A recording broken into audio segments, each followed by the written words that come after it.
guys, ito na yung part 6. Sino kumain ng piatos ko kahapon? Hindi ako.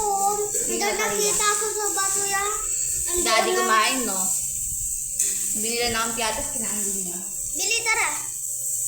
Kaya mo ako, ha? Dito na si ayaw Piatos mo. ko.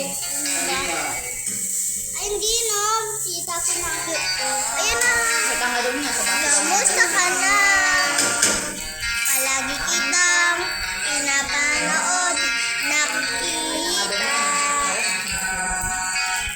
Sabayan natin siya. So, pasensya ka na. Wala rin kasi ako makausap at makasama.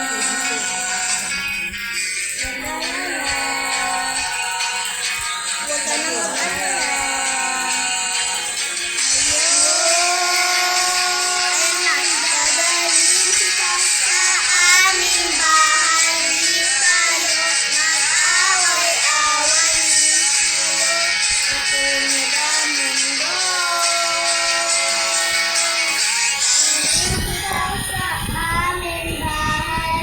Di tayo mag-away-away. Di tayo matunod ang mundo.